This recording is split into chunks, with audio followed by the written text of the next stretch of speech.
Je vous ai déjà conseillé à plusieurs reprises des écouteurs au casque sans fil qui sont plutôt populaires étant donné que de moins en moins de téléphones sortent avec des prises jack. Beaucoup de gens sont donc contraints de renouveler leur équipement audio et peut-être que le sans fil n'est pas la seule solution aujourd'hui après tout. Aujourd'hui, je vous propose de tester des écouteurs USB type C et de vérifier si un casque filaire a encore du sens à l'heure actuelle. Vous regardez Nightech, c'est Thomas et aujourd'hui on va tester les Pixel Buds type C. Les écouteurs Pixel en USB type C ont un très joli look glossy et blanc avec le logo Google finement gravé sur chacun des écouteurs. Ils sont super légers par rapport à des écouteurs sans fil, ça fait même un peu bizarre de ne rien avoir qui pèse sur les oreilles pour moi qui suis un habitué du sans fil. En bref, ces écouteurs sont franchement qualitatifs malgré leur construction en plastique. La télécommande est bien intégrée, ses boutons cliquent bien, mais le plus important se trouve au bout du fil, c'est la prise USB type C. Alors la spécificité de l'audio en USB type C par rapport à la prise jack classique, c'est que le DAC qui permet de convertir le signal de votre téléphone en son pour vos oreilles est intégré directement aux écouteurs et non plus dans le téléphone lui-même. Concrètement ici, le DAC est inclus dans cette petite partie après le port USB type C. L'avantage de cette configuration, c'est que vous ne risquez jamais de gâcher la qualité sonore de ces écouteurs en les branchant sur un DAC intégré de merde, qui était le problème avec le jack 3.5. Ah, et puis bien sûr l'autre avantage, c'est que par rapport à des écouteurs sans fil, vous n'avez jamais besoin de recharger des écouteurs USB type C. Après, le désavantage par rapport à la prise jack, c'est les éventuels problèmes de compatibilité qu'il y aura entre les appareils, alors faites attention. Personnellement, j'ai utilisé ces écouteurs en passant constamment de mon HP Envy 13 sous Windows à mon Pixel 3, et je n'ai jamais eu aucun souci, c'est super agréable ce côté instantané et plug and play du filaire. Niveau qualité sonore, justement, c'est du très bon. Sur sa page d'accueil, Google promet de l'audio 24 bits. Bon, dans les faits, il se comporte très bien, on est sur une qualité sonore qui est assez similaire à ce qu'on trouve avec des AirPods par exemple, qui sont vendus 150 €, je le rappelle. Les basses sont là et sont présentes, ce qui est déjà un petit exploit. Les voix manquent un peu de mordant mais sont bien détaillées, les aigus ne scintillent pas dans vos oreilles, peu importe le volume, et surtout il n'y a aucune saturation avec ces écouteurs, même en mettant le son à fond. C'est du très bon. Après, ce très bon rendu est terni par le fait que ce sont des écouteurs semi-intra, ce qui veut dire qu'ils n'isolent pas du tout ou presque du bruit extérieur. C'est pas un défaut en soi, bien sûr, c'est un choix. Surtout si vous faites du vélo ou du running, ça peut être intéressant. Mais cela veut dire qu'en extérieur, vous aurez du mal à profiter de la qualité audio de ces écouteurs. De plus, je vous les déconseille clairement pour un usage dans les transports. Non seulement vous aurez du mal à entendre votre musique, mais les gens autour de vous, eux, l'entendront. Bon, si on a pas mal parlé des écouteurs USB type C en général, la spécificité de ces Pixel Buds USB type C, c'est qu'ils intègrent le Google Assistant. De cette façon, vous pouvez maintenir le bouton central de la télécommande pour appeler l'assistant directement, dire votre commande, puis relâcher le bouton. Alors là, je vous demande de me croire parce que c'est assez étonnant, mais vraiment, en passant par ces écouteurs, l'assistant répond de manière quasi instantanée. C'est vraiment impressionnant, on obtient sa réponse tellement vite, on est vraiment proche du temps de réaction d'un humain normal, c'est franchement impressionnant. En plus de ça, les écouteurs vous donnent un bref descriptif de vos notifications au fur et à mesure de leur arrivée, ce qui peut être un peu chiant mais assez utile si vous n'avez pas de montre connectée, et vous avez accès à quelques fonctions bonus liées à Google Assistant, comme la traduction de conversation par Google Translate par exemple. Bref, pour conclure, je pense que l'USB type C n'a pas encore reçu l'attention qu'il méritait sur le marché de l'audio.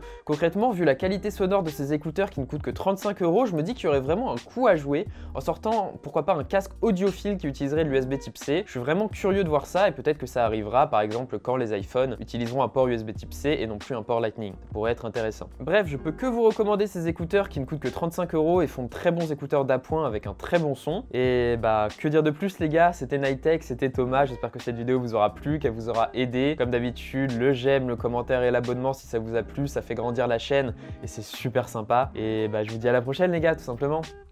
Allez, salut.